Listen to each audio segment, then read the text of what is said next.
Good morning again. So the first thing that I want to say is thank you. And just take a moment to let that sink in. I am so grateful that you're here with me, whether it's on the recording or you're here live with me. I am so grateful that I can continue to work through this and continue to do what I love to do, which is to teach yoga, of course, but beyond that is to help people feel connected to one another and to help us feel more connected to ourselves. And one of the great tools of yoga is a text, and you've heard me talk about this if you've been in classes with me before, is a text called the Yoga Sutras. And it was written by a guy about 2,000 years ago. We don't know the exact date. And we don't even know if it was one person who wrote it or if it was an amalgamation of people working together. But the person that has been, that it's been ascribed to, his name is Patanjali. And the name Patanjali is two words, Pat and Anjali. And Pat means to fall down. And Anjali is a kind of gesture that looks like this. Right, so about 2,000 years ago, there was a lot of suffering in the world. There was a lot going on, just as there is now. And the story is that the people prayed with their arms open, with their hands open, to have some solution, to have some way of working through this challenging time. And the story goes that into their open hands, what fell from the heavens is these teachings of yoga. And they're very practical and very useful. And especially when things are challenging, these teachings really come alive. And so I've based the next 12 weeks that we'll be together. All of the themes come from the Yoga Sutras. There's lots of other wisdom of yoga that is not in the Yoga Sutras. But we're going to really focus on the wisdom in the Yoga Sutras because it is so deep and so extensive and so nourishing. There's enough there we could study for years and years and years. So the main thing in the Yoga Sutras is what's called Ashtanga Yoga, or the 8 limbs of yoga. And asana, which is the postures of yoga, is just one of those limbs. And in fact, it's not even the first one. The first one is all about how we treat ourselves. The first two, actually, how we treat ourselves and how we treat each other. And we'll get into that more as we go through the series. But for today, I wanted to look at the 4th limb, which is breath. And right now we're dealing with a virus that affects our breath, affects our lungs. And I've been watching lots of teachers and doctors and videos about how we can strengthen our lungs to prepare if we do happen to get sick. So having good lung health going into, the potential of being sick is really important in terms of our, our ability to withstand that. So we're going to work with breath today, and the Yoga Sutras says more about breath, in fact, than about postures. But the thing we're going to focus on today is the idea of using the breath to calm us down. And when we work more with the exhalation, it tends to be more calming on the nervous system, unless we're struggling or forcing with the breath in some way, and then it can be agitating. But we're also going to work with gently creating some space with the inhalation. So creating a little bit of space, but we don't want to force the breath, and it's not about breathing as deeply as you can or hyperventilating, but finding some space for the breath, creating a little bit of expansion with the breath, and then a nice long exhale. And if you were part of the last couple of weeks of meditations, we worked with a kind of breath called Ujjayi breath. I didn't name the breath, but that's what it's called. And we're working with it mostly on the exhale, but it can be done on the inhale as well. So Ujjayi breath, the way to start thinking about this breath is with the sound, like you're whispering. So when you whisper, the throat closes a little bit. We're not trying to create tension in the throat, but really more softening in the throat. So you can try that. There's a kind of whispering sound that comes through the throat as you breathe out.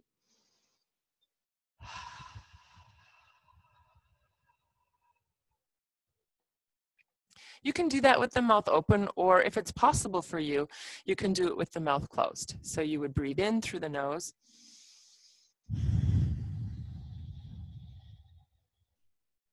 And breathe out through the nose, but with that same feeling as if you were saying with your mouth open. You can do the same thing with your mouth closed. So you can try that a few times.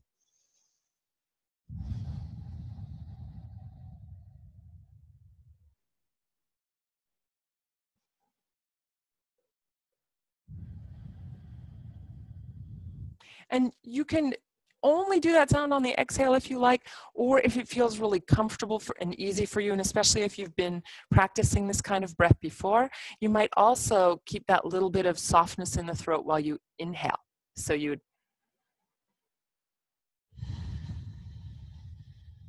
I'm trying to exaggerate a little bit the sound. I don't know if my microphone's picking it up, but if it doesn't make sense to you, or if it feels like there's some constriction in a way that feels uncomfortable or feels tight in your throat, just breathe normally.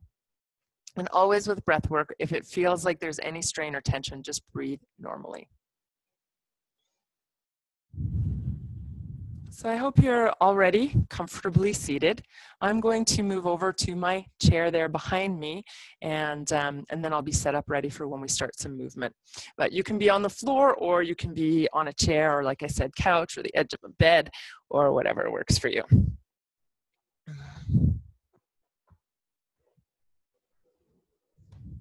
So if you are sitting on a chair or a couch, I recommend that you don't kind of slump and lean back into the support of the chair, but use your body to support you if possible. If you need to be supported by the chair, that's totally fine. But otherwise, trying to come to a nice upright position where you feel the two bones of your pelvis making contact with what you're sitting on.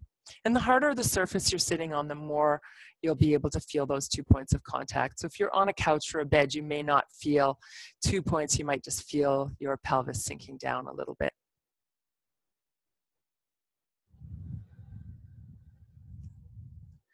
So when we work with the breath, and we'll work for a bit to begin with the breath, imagine there's 4 sections to the lungs.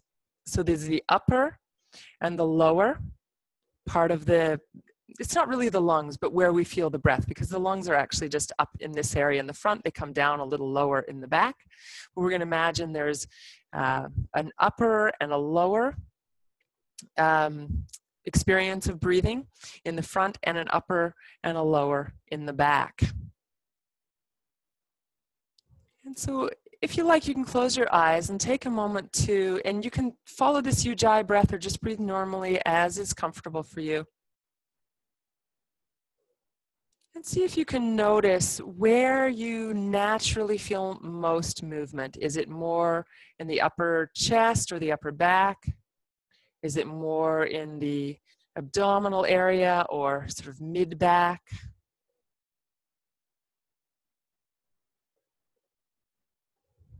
You're not really trying to direct the breath in any way. It's more about noticing. What are you aware of?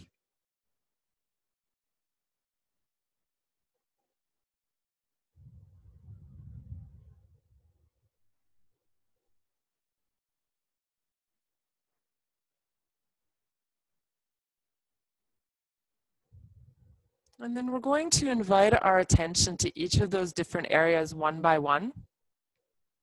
And it's not that we're not feeling anything anywhere else or trying to direct the breath into those areas, but just noticing each area as I name it and seeing what's present there for you. And what's present could be physical, it could be mental or emotional, it could be thoughts that come up or feelings that come up. So I invite you to just notice what's present for you as you breathe into certain areas of your body. So we'll start with the chest area around the heart. If it helps, you can bring one or both hands to this area, but that's totally optional.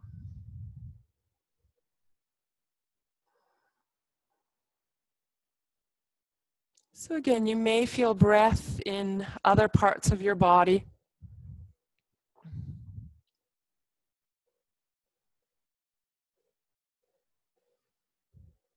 But focusing for now on Just that upper chest area.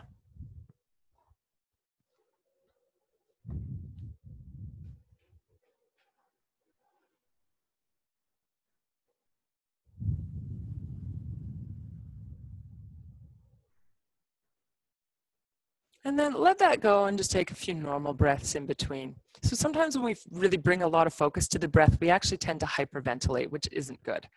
So just let the breath settle for a moment. And then you can let the attention, when you're ready, come a little lower in the front of the body. So down, you might feel the belly. It may feel maybe a little closer to the solar plexus, maybe a little more in the belly. So again, take a moment to simply notice where or what do you feel in this area of your body. Maybe you feel nothing, and that's a completely legitimate observation as well.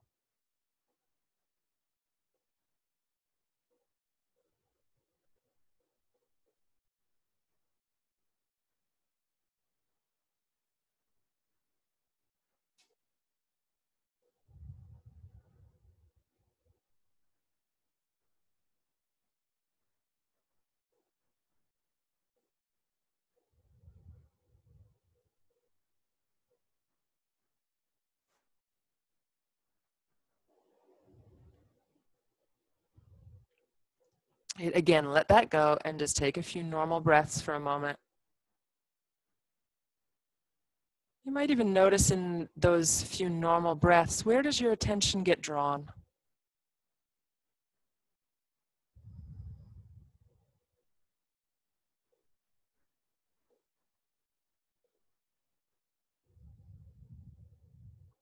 And then we're going to move to the back of the body, to the upper back area. And it's kind of interesting to me that more of our lungs is in the back of the body than in the front of the body, but we tend to feel the breath more in the front of the body. You know, we tend to pay more attention to the front of the body, how we interface with the world. Let's see if you can bring your awareness to the upper back and maybe the area around the shoulder blades, the upper rib cage. And as you bring your attention there, see what you notice, what arises for you. Are you able to physically feel movement in that area? Are there any thoughts or feelings that arise for you?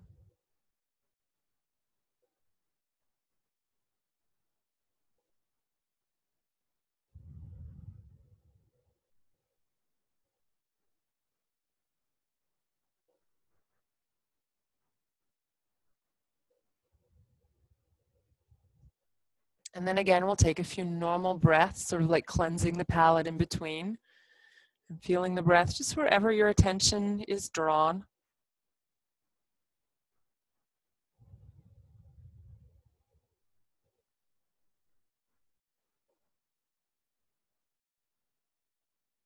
And then for the last one, bringing the awareness down a little further to the lower rib cage, or even into the lower back area, the back of the waist, maybe even the back of the pelvis. You just notice where you feel that breath moving down in the back of your body, if at all. And you may not. It doesn't mean that you're doing anything wrong. It can be very subtle, or you may have, a pattern of breathing where you're really focused on a certain area as it is. So we'll bring the awareness to the lower part of the back body, back torso. And again, noticing any movement available there. Excuse me.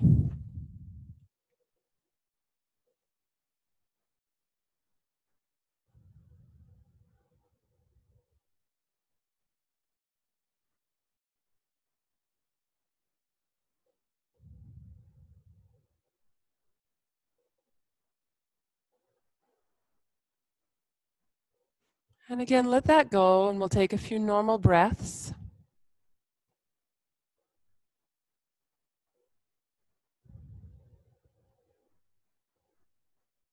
Tune into what's present for you now. So your mind may be a very busy place. I know mine has been very busy for the last few weeks, trying to sort out the way to navigate all of this. And if your mind is busy and you have a hard time focusing, give yourself a break.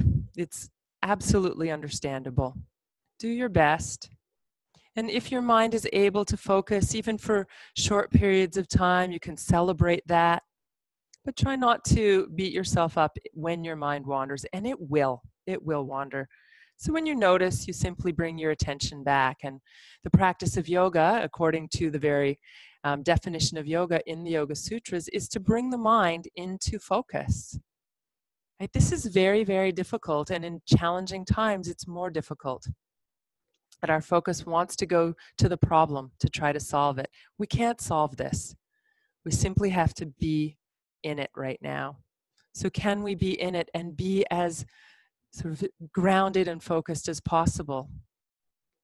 Right? Our tendency is often to go into our addictions, our addictive behavior, whether that's shopping or drinking or whatever it is. We tend to, and I know shopping's a bit more challenging, but online shopping makes everything easy, of course. So can we, recognize that tendency and draw ourselves back into what feels healthy and good for us? And also to be kind to ourselves. So we're going to start some movement. You can continue with that Ujjayi breath as long as it doesn't create tension for you. If it feels like you're starting to tense up your throat, because if you whisper for a long time, you can start to feel tension. So I invite you to come and go from the Ujjayi breath as it feels good for you. Don't force anything with the breath ever. Okay? So we'll start to bring a little more space with movement in the breath. So here we'll take the arms and we'll lift them up. And as you do, your back will likely naturally arch, so you can allow that to happen. And then as you exhale, let the arms come down to your thighs or to your knees.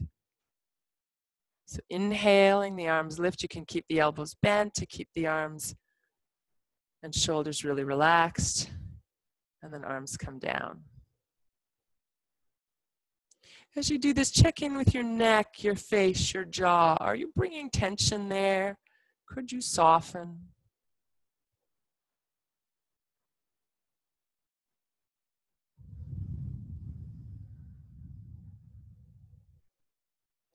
Okay, next time your arms come back to your legs, you can leave them there. And we'll add a little movement like cat-cow, which is the arching and rounding of the back. So as you inhale, you'll let the chest lift, shoulders move back and down. And as you exhale, you'll let the back round, the head come down, the neck release, and then inhaling, lifting. You can draw the shoulders back. Notice where you feel the breath as you inhale, and then stretching out the back of the body as you exhale. You can even use your stomach muscles a little bit to squeeze that last little bit of breath out.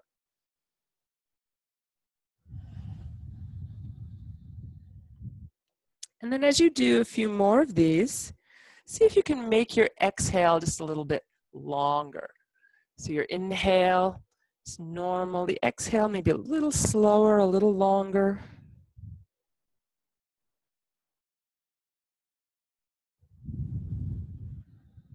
Again, never straining with the breath.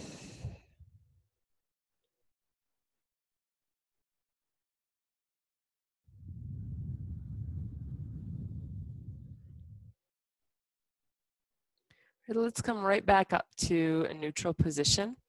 You can let your arms come down to your sides. If you're sitting on the floor and there's nowhere to hang the arms, you can just leave them on your thighs or let them come to the sides and maybe fingertips to the floor, whatever's comfortable.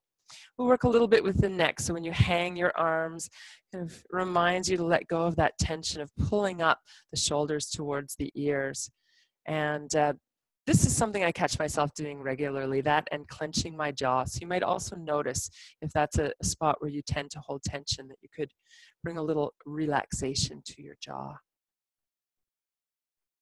Right, and then let's turn the head to one side and we'll make a little sweeping half circle across the front of the chest.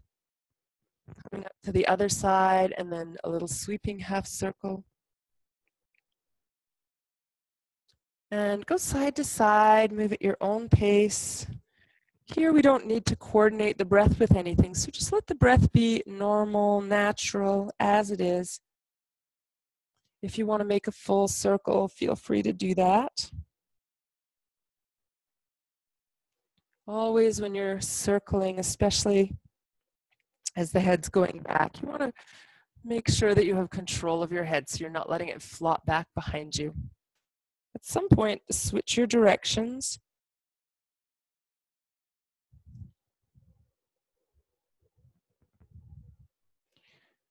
And another thing, many things that help the mind stay focused. One is the breath, which we've been working on.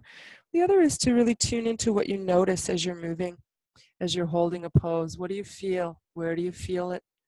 Let your mind have something to chew on other than, where it might want to go. Sometimes we get a little obsessive in our thoughts. So giving the mind something else to do can help break that pattern. So coming back to the center now, take one arm and lift it straight up. The hand, if it's comfortable for you, can be facing where the other hand would be if it were up in the air. And then find some length in that whole side of your torso. Find the length by pressing down into the sit bone and lifting up through the side of the body. But it's not about bringing the shoulder up to the ear. It's more about finding length in that side. And then breathe into that long side. So into the side of the rib, into the side of the waist, maybe even feeling breath into the side of the hip.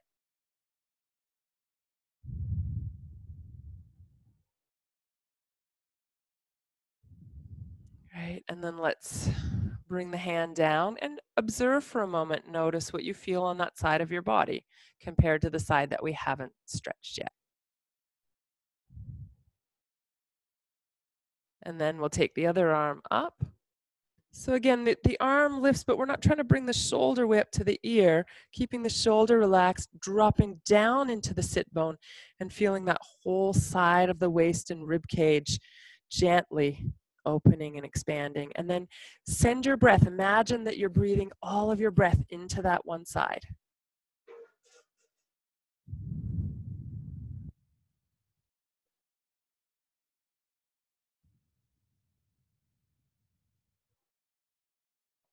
Right, and then let's bring that arm down. And again, notice, what do you feel in the arm, the shoulder, the side of the body? We're going to go back to the first side. And if that exercise we just did of just breathing and being stationary was enough for you, you can repeat that. And if you want to add a little more stretch, you can let the hand come to hold. I've just got my hand braced against the seat of the chair. If you're on the floor, you could have the hand on the floor. We'll lift up, keep both sit bones anchored, and let the body release over to the side and back up to the center. So we're going just a little bit, just to feel a little bit of opening on that side. If you start to feel that you're leaning right over and lifting up your sit bone, you're going too far. So find that nice, easeful movement. If having the arm up in the air is uncomfortable, you can bring it down to the shoulder, maybe lift the elbow, or even have the hand on the hip or the hand down. It won't be as much stretch for the side, but it will honor any issues with your shoulders. If you like, you can stay for a few breaths. So now we're just a little bit to the side. We're still pressing down on that sit bone of the same side of the arm that's up, reaching up without cranking the shoulder up and breathing into that side. Now, if your hand is on the ground or on your chair, make sure you're not hunching up that shoulder so you can bend your elbow so there's lots of space on that side as well. So we'll come up to the center. Release, and again, take a moment to notice this side of your body that we've just stretched. And just as a reminder, if I'm holding a pose longer than you want to hold that pose, please come out at any time. And I had someone say, the internet cut out and I was in downward dog for a really long time. If that happens, please listen to your body come out of the pose.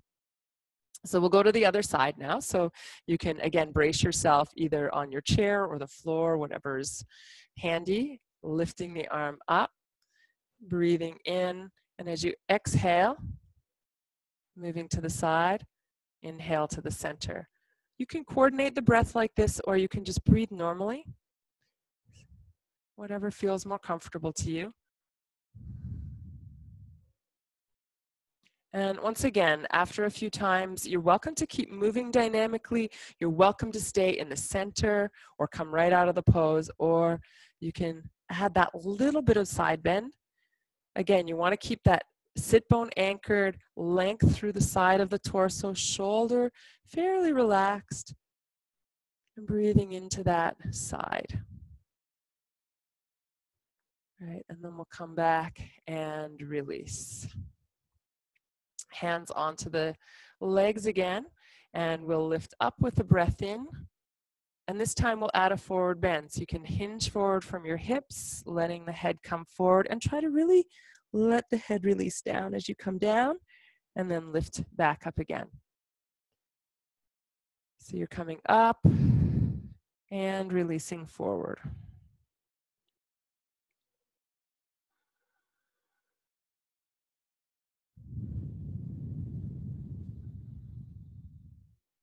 And if you want to coordinate your breathing, inhale up, exhale forward. If that feels uncomfortable or it's not the right pace for you, then please just breathe normally. Do the movement at a pace that feels right for you.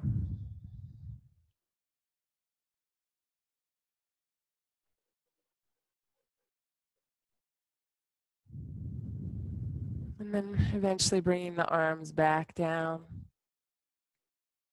So far we've moved the spine forward and back. We've opened up the sides of the body and brought a little side bend into the spine.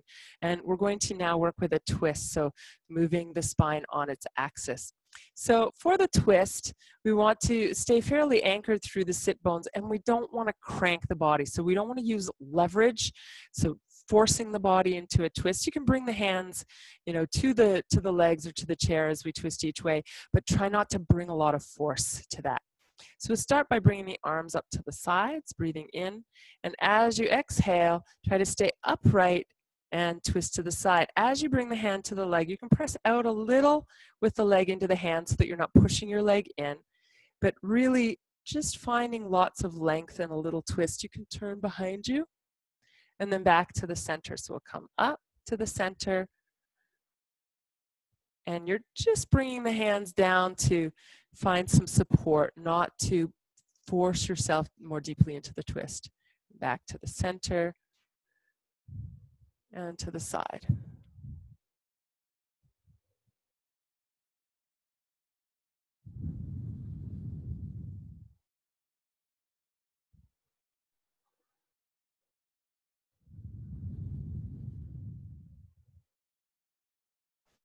So in a moment, I'm going to give you the option to stay. You can keep moving or come back to center if that's better for you. And when you're staying, think more about lengthening. So the hand that's behind you can come to the seat of your chair, either in a fist or flat hand. If you're on the floor, it could come to the floor. And we're thinking more about lengthening the spine and less about twisting as far as we possibly can. If you find that your opposite sit bone starts to lift as you twist, that's fine. That means that you're probably twisting more than your body wants to twist, so it's compensating by lifting. Better to lift than to create tension for the spine. However, even better to back off a little bit and find your grounding. Just a nice gentle twist. We'll come back to the center if you've been holding and move to the other side. Same thing here. So the hand behind you helps to lift your spine. We're trying to create lots of length between the vertebrae. And the hand on the leg is just there for a little bit of support. You can press out with the leg as you resist just very gently with the hand. Again, you can look behind you if you like to bring that twist all the way up to the crown of the head. Right, and then releasing back to center, lifting up. Good. Exhale, bring the arms down, and you can either bring your hands to the chair, or if you like, you can, if you're on the ground, interlace your fingers behind you and find a little bit of opening in the chest.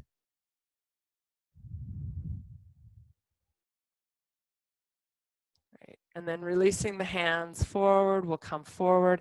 You can either let your elbows rest on your thighs, or it could be your hands, or maybe your chest. Let your arms hang down if that's comfortable. And again, let your head release down and take a few breaths here. So in this position, you might feel a little bit more expansion in the back of the body. It may feel a little easier to feel breath in the back of your body. So see what's available here for you.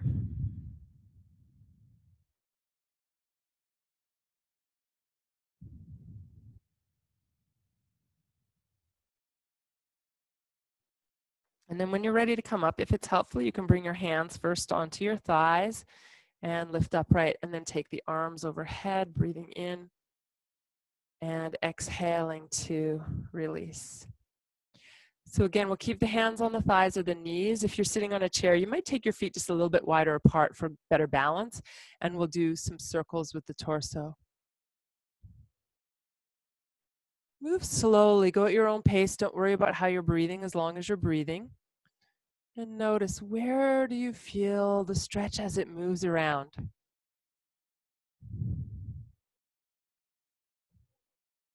And you can circle the other way. I'm having a little flashback of being in the studio, and most of the chairs are kind of creaky. So when we do this, there's lots of giggles and creaks around the room as we wonder, are those creaks our bodies or the chairs? So the moment of truth is here. The creaking is actually my body. Let's come back to the center. You can stretch one or both legs out, especially if you're sitting on the ground cross-legged. You might want to stretch your legs out, give them a little shake here. Right, you probably can't see my feet on the screen, but you can let the feet go side to side here together, and then apart and in. Right, and then come back to the center. So we're going to make our way to stand. So however you get there, if you're on the ground, take your time, especially if you've been, well, we have been sitting a while. If your legs have fallen asleep, make sure you wake them up. And you can just put the chair aside if you're using a chair. You may find it helpful to have it later. But for now, coming to stand, and let's find Tadasana or mountain pose here. So mountain pose, the feet are about hip distance apart, and that's the bones of your hips. So if you feel in front here, these two bones, your feet are roughly in that same plane, right, as opposed to somewhere out here where the outer sides of the hip. And this way the bones line up. So the pelvis rests over the heels, the shoulders over the pelvis, and then the head over the shoulders. So we have a tendency, and if I show you from the side, if you happen to be looking at the screen, we have a tendency to bring the weight onto the balls of the feet and let the lower back collapse, and then the chest collapses and the shoulders round. And when we bring the weight a little more to the heels, which you can try, the hips come back, the abdominal muscles engage a little bit, and the chest lifts, and we get the shoulders, the hips, and the heels in a nice line, and ideally the head too. Now, from working on computers and driving and looking at phones, many of us tend to have this head forward position, which is really hard on the neck. So see if you can bring your chin just slightly down and move it back a bit. And this is the recommended posture when we're doing breath practices as well, because it allows the spine and the neck to be a little bit longer and more relaxed. So from here, from our mountain pose, let's work a little bit with finding grounding and balance. So the exercise is to simply lift the heels up, the balls of your feet and your toes, and then lower the heels down. And you can rock back a bit, maybe lift your toes, and then rock forward, lift the heel, rock back. You don't have to lift the balls of your feet and come right onto your heels, but just the toes lift, and then come forward and rock back.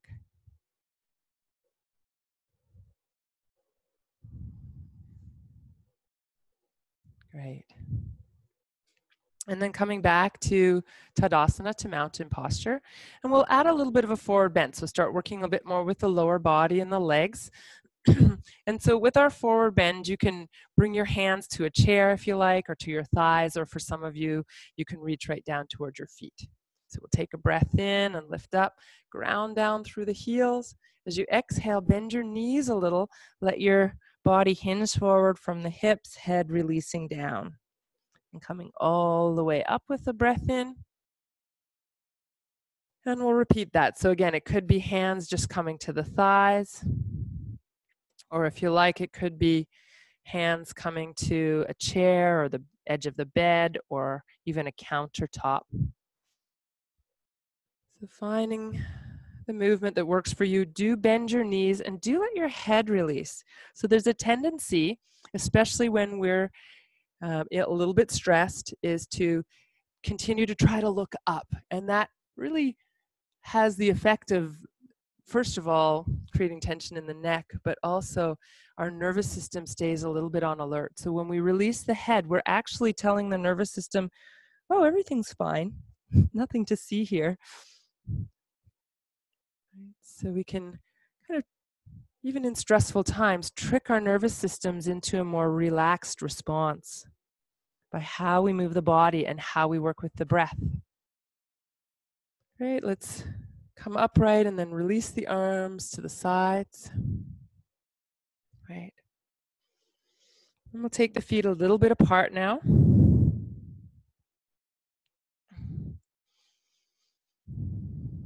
And take the arms up overhead, breathing in.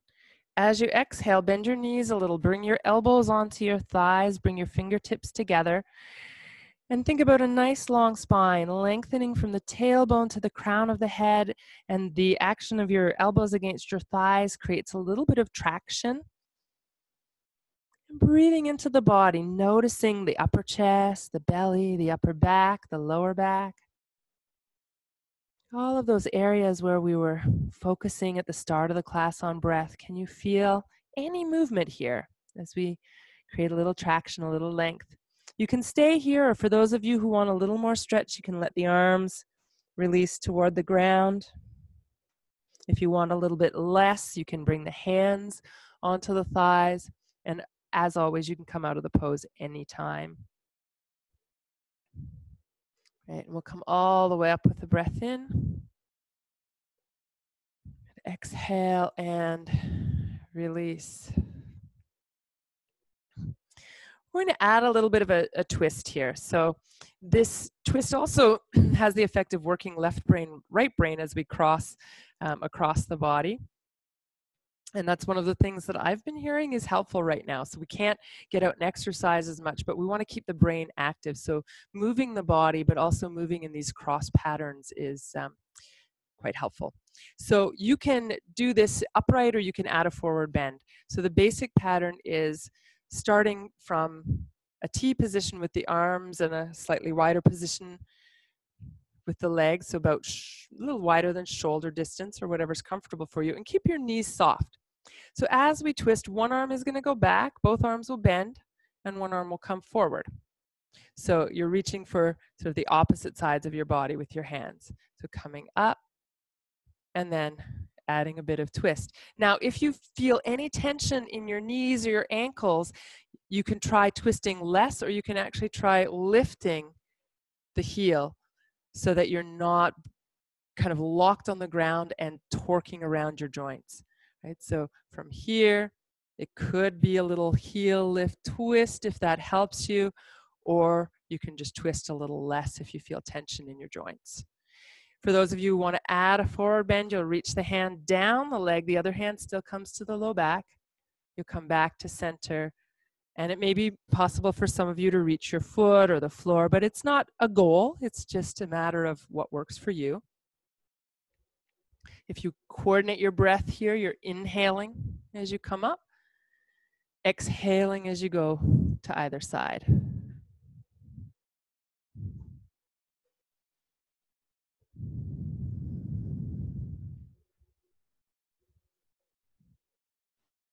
Right. You can do a few more dynamically, or you might like to stay. If you're staying, the hand can be on the leg or on the foot or the floor. And the back arm could stay behind your back, or you might choose to lift and maybe even turn to look at your hand. This could also be done with your hand on a chair. It's a lot less effort, a lot less twist. And if you're staying, you'll come back and switch sides. So the hand could stay on the lower back, the hand could be on the leg, you could be upright, you could be in a full forward bend. So many options here.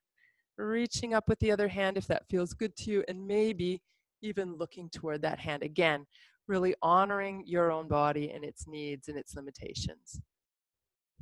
Right? When you're ready, you'll come back up to the center. And again, we'll do a few forward bends. So it could be hands to the chair or reaching further down, and we'll do this dynamically. So you'll come up, breathing in, come forward as you exhale.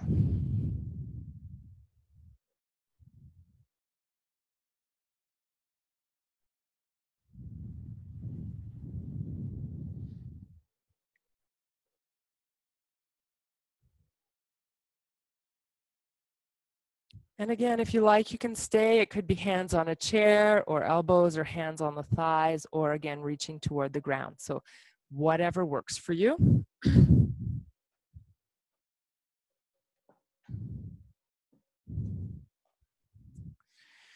And then when you're ready to come up, you'll lift with a breath in, coming all the way up. And then exhaling to release your arms down to your sides. And then stepping your feet together. Coming back to mountain pose, feeling that sense of really being here right now as much as possible. So feel your body, feel your feet on the ground. Feel how your legs have to engage to hold you upright. Feel the heaviness as you let the arms sink down. And perhaps a little lift through the crown of your head.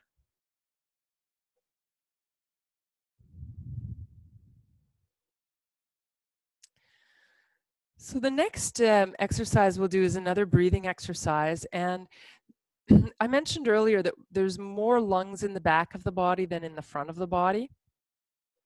So we're going to try to access the back of the body a little more by lying on the stomach. Now, I know that's not comfortable for everyone, so if that doesn't work for you, feel free to just sit or lie on your back if you need to. But something that may be helpful if you find tension in your lower back when you lie on your stomach is to bring a pillow under your stomach. So if you've got a pillow or a folded blanket, you might bring that underneath your belly. So you're going to find your way to the ground however works for you. Right, so you may or may not want or need that pillow. And you might play around with, is it more comfortable under my chest, more comfortable under my belly, or more comfortable without it at all? And then finding a position that's comfortable for your head. So I've got this fancy microphone here, and I'm trying not to get it on the ground. So I'm going to place my head on my hands, which may be comfortable for you as well. You could turn your head to one side if you like, though really checking in that that's comfortable for your neck. So take a moment to get as comfortable as you can. I'm going to actually sit up because it's much easier for me to talk to you while I'm sitting rather than lying down.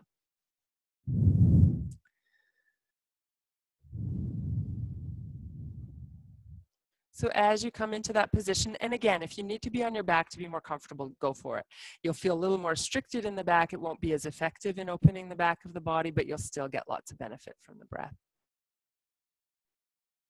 So all you're doing here on your belly is noticing the movement of breath in the back of your body now that you've created some constriction in the front of your body. So the breath can't move as freely in the front of your body.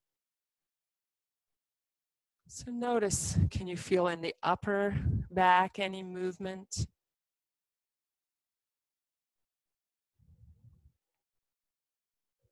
How about the middle of your back?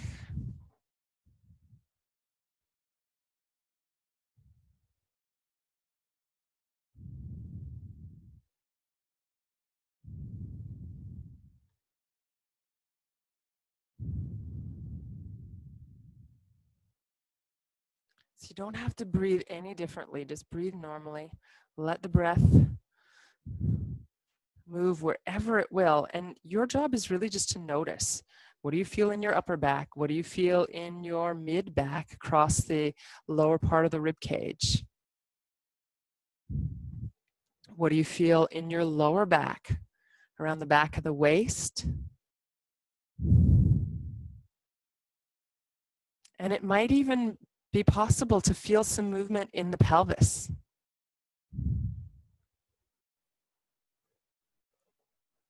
So when we get really still, the ripple effect of the breath can move out to the whole body. Make sure you exhale fully.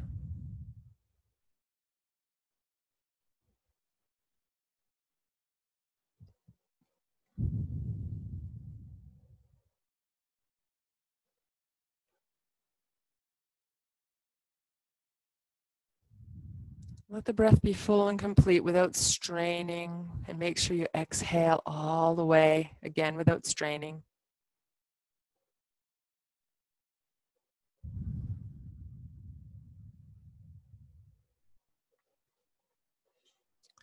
And then take a few more breaths here, and then I'll invite you, if you are on your stomach, to roll over onto your back.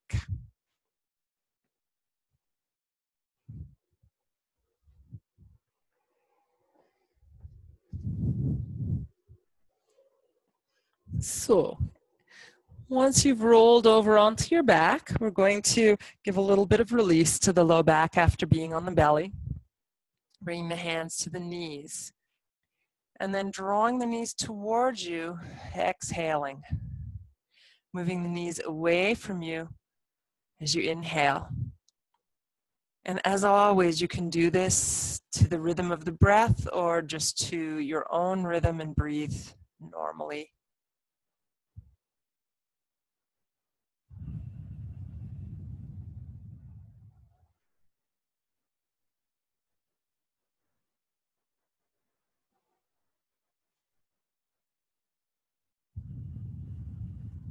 If you want to add some other movements, if you want to circle the knees around or do some other kinds of movements, feel free.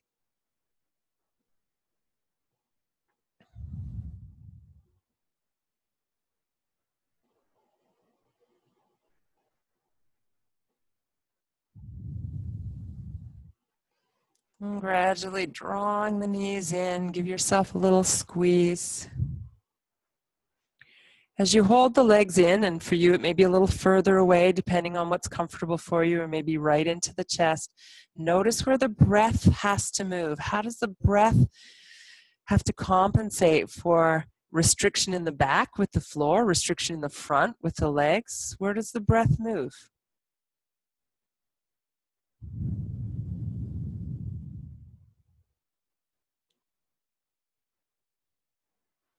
Right, and then eventually you can allow the feet to come to the floor. Take the arms out to the sides, a little bit away from your body.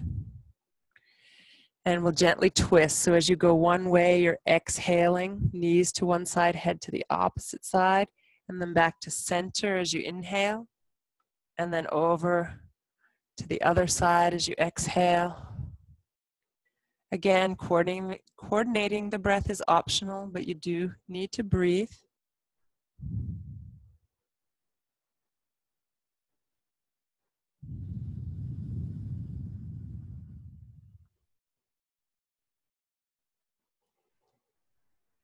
Great. And then eventually you'll make your way back to the center, and you can repeat the movement that we just did of knees coming in and moving away. Or if you like, you can try a little bit different move, which is to stretch the legs up. The arms can stay on the legs, either front or behind the legs, or move to the sides or overhead, and then we'll come back in. So either version.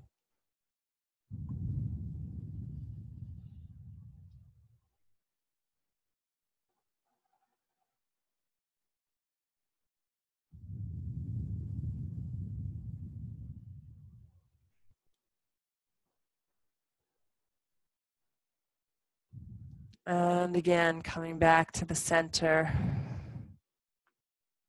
As you're ready, let your feet come to the floor. And bring one hand to somewhere around the chest or rib cage, one hand to the belly. It's not so important exactly where you place them, but that you feel some movement of your breath under each hand.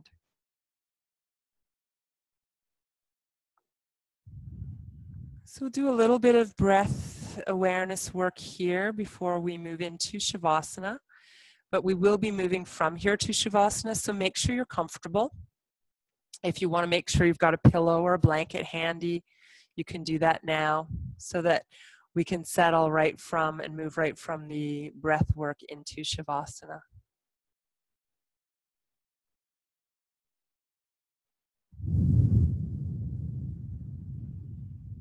So once you're in that comfortable position,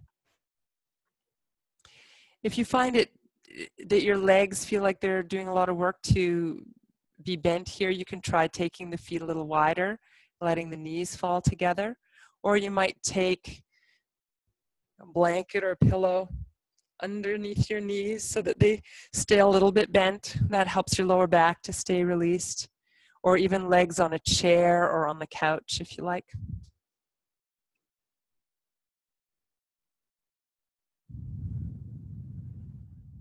So now we're letting go of the need to breathe or to the awareness of the breath moving into any particular part of the body. And we're going to work more now on the phases of the breath. So the inhale, there's really 4 phases of the breath. We're most familiar with the inhale and exhale, but there's also a little pause at the end of each inhale, little pause at the end of each exhale. We're going to focus more attention on the exhale and that little pause between the exhale and the inhale. So I'm sitting because it's easier for me to talk to you that way, but you can stay lying down, be comfortable.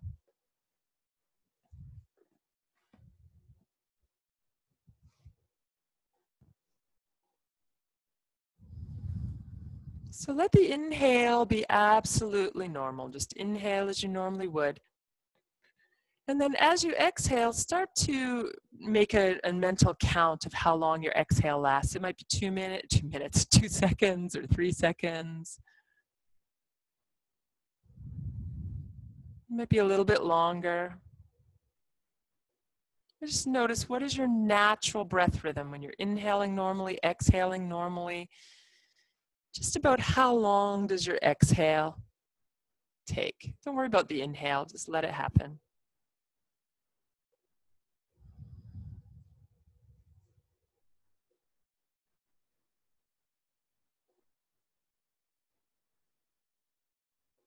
And then if it's comfortable for you, see if you can make your exhale just a little bit longer. If you're counting, add a second.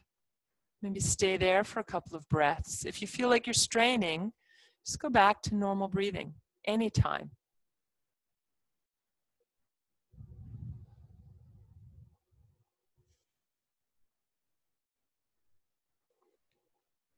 So you're adding about a second to your exhale if that's comfortable. And then at the end of your exhale, pause for about a second. And then inhale normally. And then exhale a little longer. And adding that very brief pause. And then inhale normal. Exhale. You can stay with that count, or if you feel like it would be helpful for you and it wouldn't be a strain, you could add another second to your exhale. So make it slightly longer again.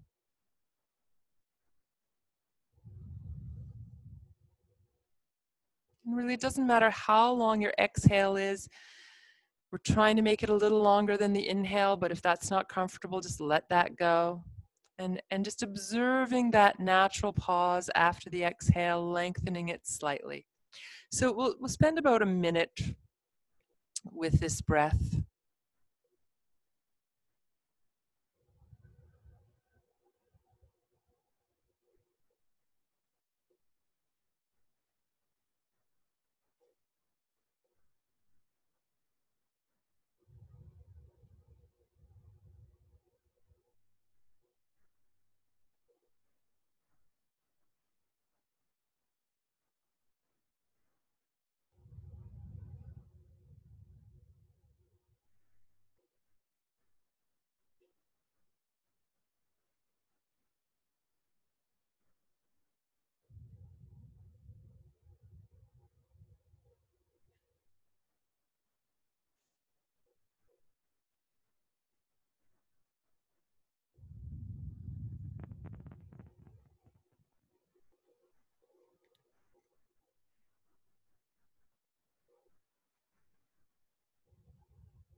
And then again, let the breath return to normal.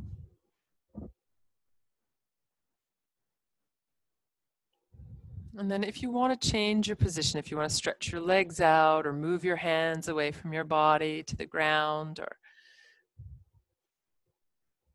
if you want to add a blanket, if your body temperature has dropped a bit, do what you need to do to be comfortable. And we'll take another 5 minutes or so with Shavasana.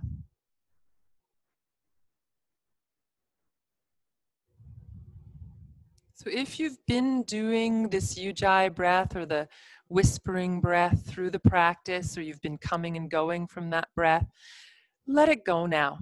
Let the breath be absolutely natural, easeful, no control, no restriction, no counting, just breathing normally.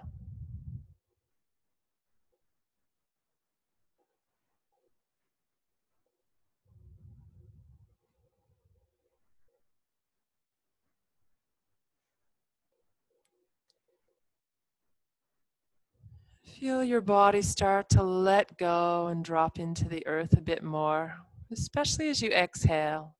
So the exhale is the phase of the breath where we let go.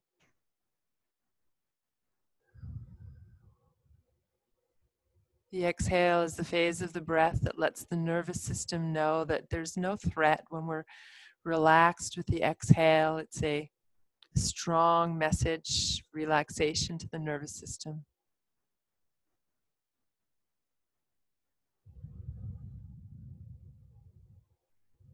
So feel yourself sinking down.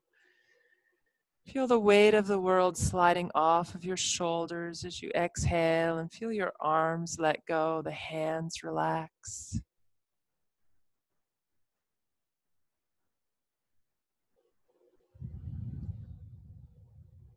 Drop down through the back of your head and allow the muscles of your neck to soften and release. The skin of your scalp letting go a little.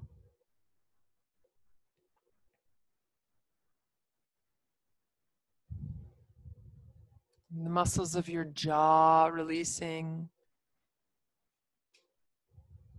And any tension in the face dissolving.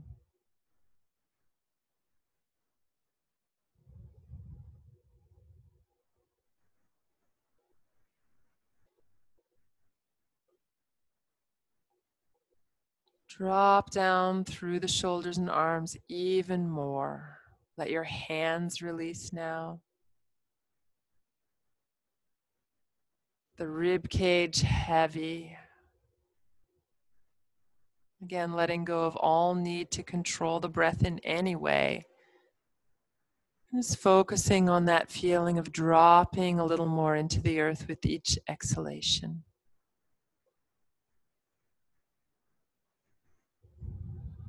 And dropping down through the pelvis. Releasing and relaxing the thighs.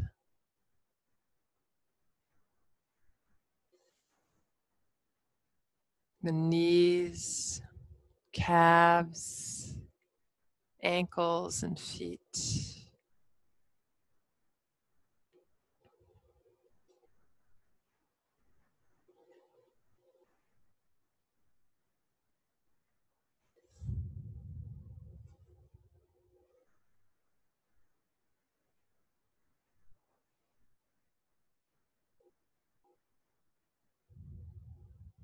Keep dropping down a little more with each exhalation.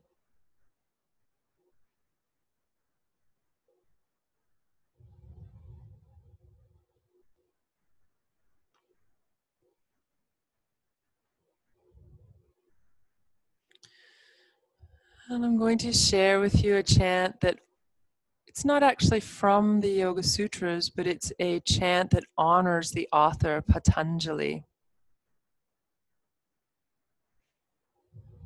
It describes him, and there's the idea of bowing to that great wisdom that has been handed to us through him.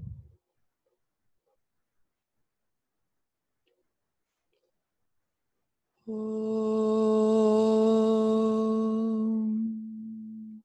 Vande Gurunam Charanadavinde Sandarshita Svatma Sukhavabode Nishreyase Jangalikayamone Samsara Hala Hala Moha Shanti Abahu Purushakaram Shanka Chakrasida Harinam Sahasra Shirsam Shwetam Pranamami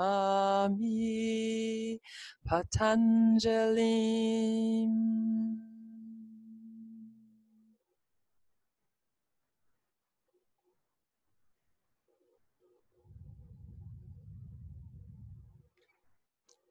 So take a moment. You can thank in your own way the teachers, the guides, the helpers, those who have brought you some peace, some nourishment, some joy during this time of isolation.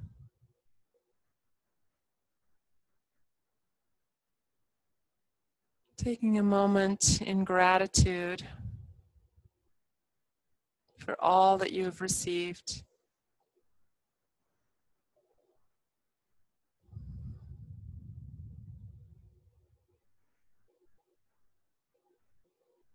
Many attended Easter services online or celebrated in their own way this past weekend. So in whatever way you were able to bring some joy in this challenging time, taking heart in that.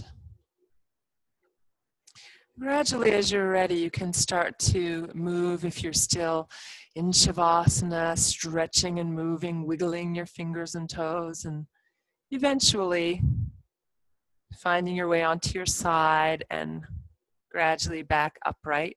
Of course, if you'd like to stay longer in Shavasana, you're welcome to do that.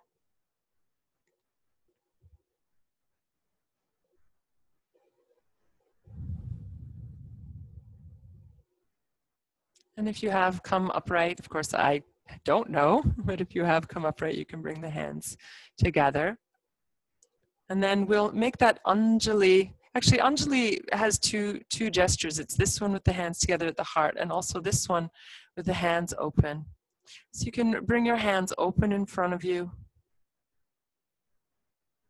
So we've taken a moment to be grateful. And just take a moment to wish for whatever it is that you would love to have right now. Just maybe one thing that you would really love. Maybe it's a particular person or a particular feeling. And imagine that falling into your hands.